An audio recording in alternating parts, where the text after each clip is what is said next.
Act 2020 یہ وہ قانون ہے جو خاص طور پر کورونا وائرس کے بحران کے دوران سامنے آیا تھا۔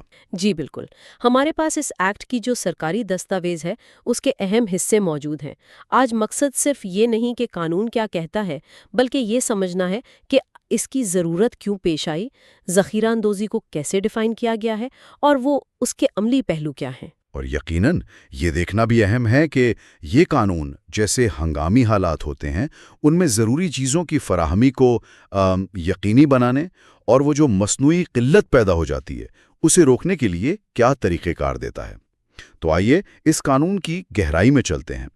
تو سب سے پہلے اس قانون کی بنیاد کیا ہے؟ وہ جو دستاویز کا پریامبل ہوتا ہے اس میں کیا وجہ بتائی گئی ہے؟ دیکھیں، پریامبل بہت واضح ہے۔ وہ کہتا ہے کہ یہ قانون کووڈ-19 کی جو وبا تھی اس سے جو غیر معمولی صورتحال پیدا ہوئی یہ اس کے جواب میں لایا گیا۔ مقصد یہ تھا کہ ضروری اشیاء کی ذخیرہ اندوزی یعنی ہورڈنگ اس کی حوصلہ شکنی کی جائے۔ اچھا، کیونکہ ایسے وقت میں جب لوگ پہلے ہی پریشان ہیں، لاک ڈاؤن جیسی پابندیاں ہیں، تو ذخیرہ اندوزی سے حالات وہ اور بگڑ جاتے ہیں اور عام آدمی کی مشکلات بہت بڑھ جاتی ہیں۔ یعنی فوری وجہ تو وبا تھی، لیکن قانون تو اب مستقل ہے۔ یہ کب نافذ ہوا اور کہاں کہاں لاگو ہوتا ہے؟ جی، یہ 11 اگست 2020 کو نافذ ہوا اور اس کا اطلاق پورے صوبہ پنجاب پر ہے۔ پورے پنجاب پر، سمجھ گیا۔ اچھا، کسی بھی قانون کو سمجھنے کے لیے نا اس کی اصطلاحات سمجھنا بہت ضروری ہوتا ہے۔ تو اس ایکٹ میں آرٹیکل یا شے، اس سے کیا مراد ہے؟ آرٹیکل کی تعریف اصل میں شیڈیول پر مبنی ہے، یعنی وہ ساری چیزیں جو قانون کے آخر میں ایک لسٹ دی گئی ہے نا، شیڈیول، اس میں شامل ہیں۔ اور یہ لسٹ کافی لمبی ہے۔ روزمرہ کی چیزیں جیسے آٹا، چینی، گھی، دالیں، دودھ، گوشت۔ پھر طبی سامان جیسے دوائیاں، ماسک، سینیٹائزر، اور پھر صنعتی اور زرعی چیزیں بھی ہیں جیسے سیمنٹ، کھاد، کپاس وغیرہ، سب شامل ہیں۔ یہ تو واقعی کافی وسیع فہرست لگ رہی ہے۔ اچھا، اب ان چیزوں کا جو کاروبار کرتے ہیں ڈیلر، اس کی کیا تعریف ہے؟ کیا یہ صرف بڑے تاجروں کے لیے ہے؟ نہیں، ڈیلر کی تعریف بھی انہوں نے جان بوجھ کر بہت وسیع رکھی ہے۔ اچھا، تاکہ قانون کا دائرہ محدود نہ ہو۔ اس میں ہر وہ شخص یا ادارہ شامل ہے جو شیڈیول میں لکھی کسی بھی چیز کی خرید، فروخت یا ذخیرہ کرنے کے کاروبار سے جڑا ہے۔ ہر کوئی؟ جی، چاہے وہ کوئی اکیلا بندہ ہو، چھوٹا دکاندار ہو، بڑا تاجر ہو، رجسٹرڈ فرم ہو یا نہ ہو، کمپنی ہو، ایسوسی ایشن ہو، اس میں بنانے والے یعنی manufacturer, producer, packager, importer, exporter, wholesaler, retailer سب آ جاتے ہیں۔ یعنی تقریباً ہر سطح کا کاروباری بندہ اس قانون کے انڈر آ سکتا ہے۔ اچھا، اب آتے ہیں سب سے اہم سوال پر، ذخیرہ اندوزی یا ہورڈنگ، یہ کہاں کس عمل کو گیا ہے؟ یہ سمجھنا بہت ضروری ہے۔ بالکل، ایک یہ قانون نا دو طرح سے ذخیرہ اندوزی کو ڈیفائن کرتا ہے۔ جی، پہلی صورت یہ ہے کہ اگر حکومت نے کسی خاص چیز کو ذخیرہ کرنے کی کوئی وہ بالائی حد مقرر کر دی ہے، میکسیمم کوانٹٹی، ہاں، لمٹ۔ جی، لمٹ، تو اس لمٹ سے زیادہ مقدار میں اس چیز کو ذخیرہ کرنا یہ ذخیرہ اندوزی ہے۔ ٹھیک ہے۔ اور دوسری صورت یہ ہے کہ اگر کسی چیز کی ایسی کوئی لمٹ مقرر نہیں ہے تو اس چیز کو جان بوجھ کر فروخت سے روکنا یا چھپانا جبکہ مارکیٹ میں اس کی ڈیمانڈ ہو، لوگ خریدنا چاہ رہے ہوں۔ یعنی مصنوعی قلت پیدا کرنا۔ بالکل، مصنوعی قلت پیدا کرنے کی کوشش کرنا، یہ دونوں ہی صورتیں جو ہے نا یہ قابل سزا جرم ہے۔ اچھا، تعریف تو واضح ہو گئی۔ اب اگر کوئی ڈیلر اس تعریف کے مطابق ذخیرہ اندوزی کرتا ہے تو قانون اس کے لیے سزا کیا بتاتا ہے؟ سیکشن 3 ہے اس کے لیے۔ جرم ثابت ہو جائے تو 3 سال تک قید کی سزا ہو سکتی ہے، اور یہ سمپل امپریزنمنٹ ہوگی، یعنی قید محض۔ ٹھیک ہے۔ قید کے ساتھ ساتھ جو چیزیں ذخیرہ کی ہیں نا ان کی جو کل مالیت بنتی ہے اس کا 50% تک جرمانہ بھی ہو سکتا ہے۔ 50% مالیت کا جرمانہ؟ یہ تو کافی بھاری ہے۔ یہ مالیت کیسے طے ہوگی؟ اس کا کوئی طریقہ بتایا ہے؟ ایکٹ میں تو صرف یہ لکھا ہے کہ مالیت کا تعین ان قواعد یعنی رولز کے مطابق کیا جائے گا جو حکومت بعد میں بنائے گی، تو وہ عملی طریقہ کار پھر رولز میں ہی آئے گا۔ ٹھیک ہے، مطلب ایکٹ خود فارمولا نہیں دے رہا۔ اچھا، قانون بن گیا، سزائیں بھی آ گئیں، لیکن اس پر عمل کون کروائے گا؟ کیسے ہوگا؟ جو افسران ہیں ان کو کیا اختیارات ہیں؟ سیکشن 4 جو ہے وہ افسران کو کافی وسیع اختیارات دیتا ہے.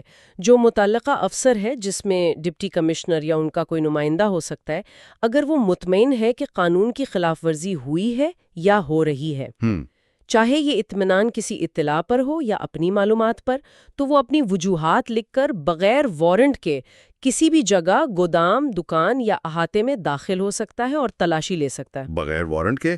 صرف شک کی بنیاد پر؟ جی، اگر اس کے پاس معقول وجہ ہے شک کرنے کی اور وہ اسے لکھ لے.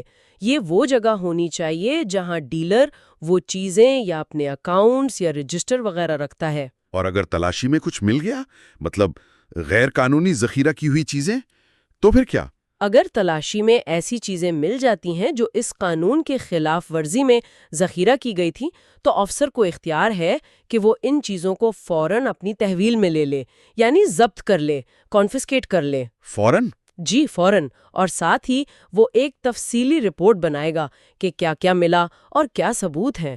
اور ایک بہت اہم بات یہ ہے کہ اس قانون کے تحت جو تلاشی اور ضبطی ہوگی نا، اس پر CRPC یعنی ضابطہ فوجداری کے جو عام قوانین ہیں وہ لاگو نہیں ہوں گے. اوہ، یہ تو بڑی بات ہے. یعنی پروسیجر مختلف ہوگا. جی، یہ ان اختیارات کو زیادہ مؤثر بناتا ہے. تو پھر یہ جو چیزیں ضبط ہوئیں، ان کا کیا بنتا ہے؟ کیا وہ واپس ملتی ہیں؟ اس کا طریقہ سیکشن 5 میں ہے. افسر کو اختیار ہے کہ وہ ضبط شدہ چیزوں کو جو بھی طریقہ مقرر ہو اس کے مطابق نیلام کر دے، آکشن کر دے. نیلام؟ فوراً؟ جی، اور نیلامی سے جو پیسہ آئے گا وہ نیشنل بینک آف پاکستان کے کسی منافع والے اکاؤنٹ میں جمع کروا دیا جائے گا. اچھا. پھر کیس چلے گا عدالت میں. اگر فیصلے میں ملزم بری ہو جاتا ہے تو یہ رقم جو بھی منافع اس پر بنا ہوگا اس سمیت اسے واپس مل جائے گی. اور اگر سزا ہو گئی تو؟ اگر سزا ہو جاتی ہے تو یہ ساری رقم منافع سمیت سرکاری خزانے میں چلی جائے گی. یعنی چیزیں تو گئیں اور پیسے کا فیصلہ کیس کے بعد ہوگا. اچھا، قانونی کارروائی کے بارے میں کچھ خاص ہے؟ کیا یہ عام کیسز کی طرح چلتے ہیں؟ سیکشن 6 میں 2 بہت اہم باتیں ہیں. پہلی کہ اس قانون کے تحت جتنے بھی جرائم ہیں وہ کوگنیزیبل ہیں، یعنی قابل دست اندازی پولیس. اچھا، یعنی پولیس بغیر وارنٹ؟ جی، پولیس بغیر وارنٹ کے اطلاع ملنے پر تفتیش شروع کر سکتی ہے، گرفتاری بھی کر سکتی ہے. اور دوسری بات، یہ جرائم نان بیلیبل ہیں، ناقابل ضمانت. ناقابل ضمانت؟ ہاں، اس کا مطلب یہ نہیں کہ ضمانت ہو ہی نہیں سکتی، لیکن یہ ملزم کا حق نہیں رہتا.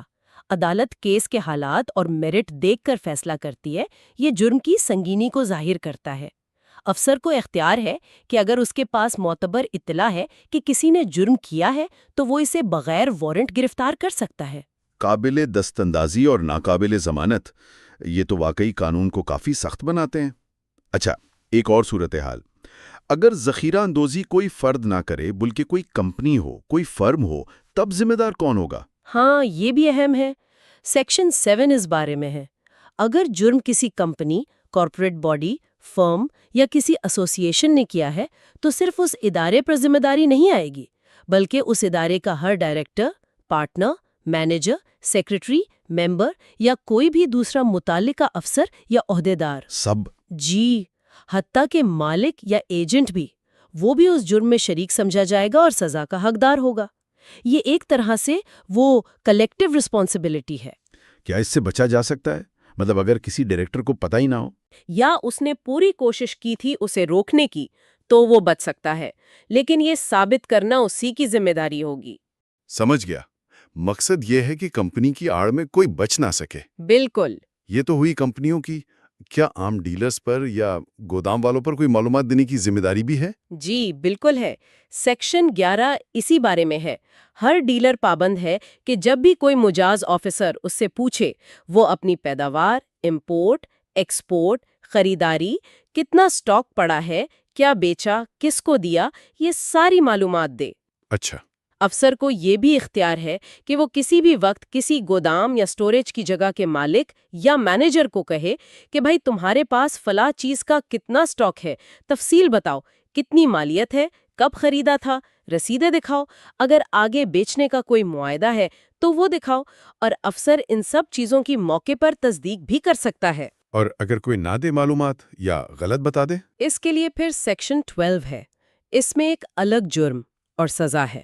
اگر کوئی ڈیلر یا گودام کا مالک یا ان کا کوئی نمائندہ معلومات نہیں دیتا یا جان بوجھ کر غلط یا جعلی معلومات دیتا ہے یا حساب کتاب میں گڑبڑ کرتا ہے، جعلی کانٹریکٹ دکھاتا ہے یا پھر مارکیٹ میں سٹے بازی یعنی اسپیکولیٹو ڈیلنگز یا مصنوعی جوڑ توڑ مارکیٹ مینیپولیشن کر کے قیمتوں پر اثر انداز ہونے کی کوشش کرتا ہے تو اسے 3 سال تک قید اور 10 لاکھ روپے تک جرمانہ ہو سکتا ہے۔ 10 لاکھ؟ جی، اور یہ سزا ذخیرہ اندوزی والے اصل جرم یعنی سیکشن 3 والی سزا کے علاوہ ہے۔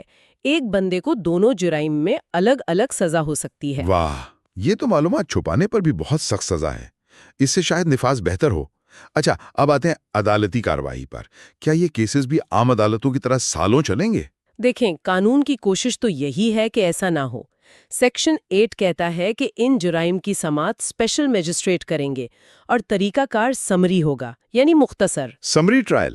جی، سمری ٹرائل، جو ضابطہ فوجداری کے سیکشن 262 سے 265 میں ہے۔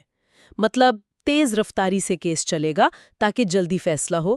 قانون میں یہ بھی لکھا ہے کہ کوشش کی جائے گی کہ ٹرائل 30 دن میں مکمل ہو۔ 30 دن؟ یہ ہدف تو بہت اچھا ہے۔ اگر کوئی فیصلے سے متفق نہ ہو، اپیل ہو سکتی ہے؟ جی ہاں، اپیل کا حق ہے۔ سیکشن 9 کہتا ہے کہ اسپیشل میجسٹریٹ کے سزا کے حکم کے خلاف 30 دن کے اندر اندر متعلقہ ڈسٹرکٹ اینڈ سیشن جج کے پاس اپیل دائر کی جا سکتی ہے، اور کوشش یہاں بھی یہی ہے کہ سیشن جج بھی 30 دن میں اپیل کا فیصلہ کر دیں۔ یعنی اپیل میں بھی تیزی لانے کی کوشش ہے۔ اچھا، ایک سوال ذہن میں آتا ہے، جو سرکاری افسر یہ کارروائیاں کریں گے، کیا انہیں کوئی قانونی تحفظ بھی ہے؟ کیونکہ اختیارات تو کافی ہیں۔ جی، اس کا بھی ذکر ہے۔ سیکشن 13 میں تحفظ دیا گیا ہے۔ وہ کہتا ہے کہ اس قانون کے تحت اگر کوئی کام نیک نیتی یعنی گڈ فیتھ میں کیا گیا ہے تو اس کے خلاف کوئی سول یا کرمنل کیس یا قانونی کارروائی نہیں ہو سکتی۔ مطلب اگر افسر نے نیک نیتی سے اپنا کام کیا ہے تو اسے تحفظ حاصل ہے۔ نیک نیتی کا عنصر اہم ہے۔ اچھا، ایک اور قانونی بات، کیا یہ قانون دوسرے قانونوں پر حاوی ہوگا اگر کسی اور قانون میں کوئی الٹ بات لکھی ہو تو؟ جی، سیکشن 16 اسی بارے میں ہے۔ اسے اوور رائڈنگ ایفیکٹ کہتے ہیں۔ یہ کہتا ہے کہ اس قانون کی جو دفعات ہیں وہ ہر دوسرے نافذ قانون پر فوقیت رکھیں گی۔ یعنی اگر کسی اور قانون میں کوئی بات اس ایکٹ سے ٹکراتی ہے تو اس ایکٹ کی بات مانی جائے گی۔ ٹھیک ہے، یہ اس قانون کی اہمیت کو ظاہر کرتا ہے۔ اچھا، یہ تو ہوئے سخت پہلو۔ کیا عوام کو شامل کرنے یا ان کی حوصلہ افزائی کے لیے بھی کچھ ہے؟ جیسے کوئی اطلاع دینا چاہے ذخیرہ اندوزی کی؟ ہاں، یہ ایک دلچسپ شق ہے۔ سیکشن 10 اس میں مخبروں یعنی انفارمنٹس کے لیے انعام رکھا گیا ہے۔ انعام؟ جی، اگر کوئی شخص کسی آفیسر کو ذخیرہ اندوزی کے بارے میں ایسی پکی اطلاع دیتا ہے جس پر کارروائی ہوتی ہے، ملزم کو سزا ملتی ہے اور ضبط شدہ مال کی نیلامی سے جو رقم سرکاری خزانے میں جمع ہوتی ہے، تو وہ اطلاع دینے والا بندہ یعنی مخبر اس جمع شدہ رقم کے 10% کے برابر انعام کا حقدار ہوگا۔ 10%؟ یہ تو کافی بڑی ترغیب ہے۔ جی بالکل، اس کا طریقہ کار پھر حکومت رولز میں بتائے گی۔ اس سے شاید لوگ زیادہ بتائیں ایسی چیزوں کے بارے میں۔ اچھا، قانون میں کچھ اور عام سی یا انتظامی باتیں بھی ہوں گی؟ جی ہاں، چند اور نکات ہیں۔ جیسے سیکشن 14 کہتا ہے کہ افسراں عملے دار مد کے لیے پولیس یا دوسری ایجنسیوں کی مدد لے سکتے ہیں۔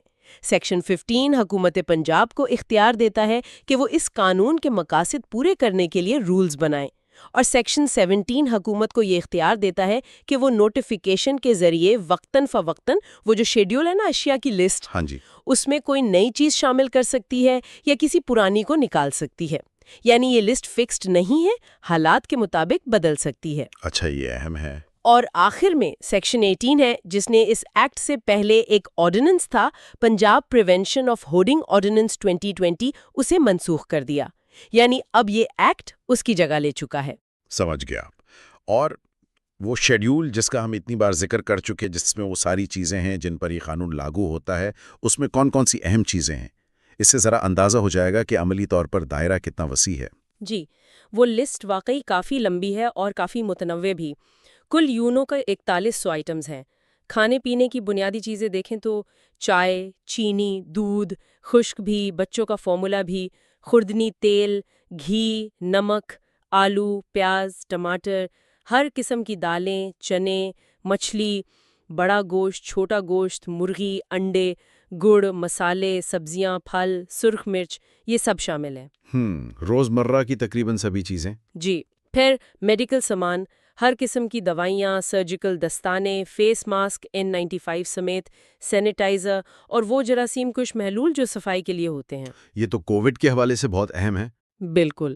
اس کے علاوہ دیگر اہم چیزیں سیمنٹ، ہر قسم کی کھاد، کپاس یعنی پھٹی، روئی، بنولا، اون، کاسٹک سوڈا، سوڈا ایش، چاول یعنی پیڈی، زرعی دوائیاں، کیڑے مار، جڑی بوٹی مار وغیرہ، مٹی کا تیل اور کوئلہ بھی۔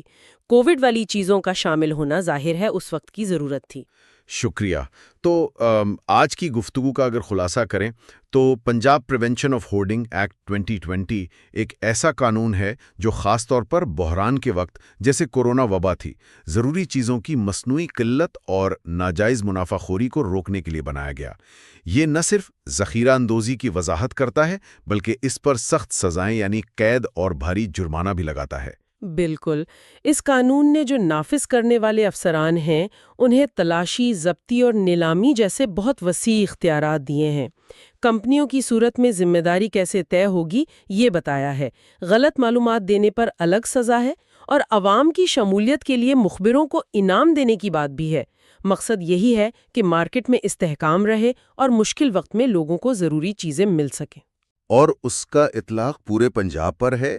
چیزوں کی لسٹ کافی وسیع ہے جسے بدلا بھی جا سکتا ہے اور قانونی طور پر یہ دوسرے قوانین پر فوقیت بھی رکھتا ہے۔ جی، یہی اس قانون کے اہم پہلو ہیں۔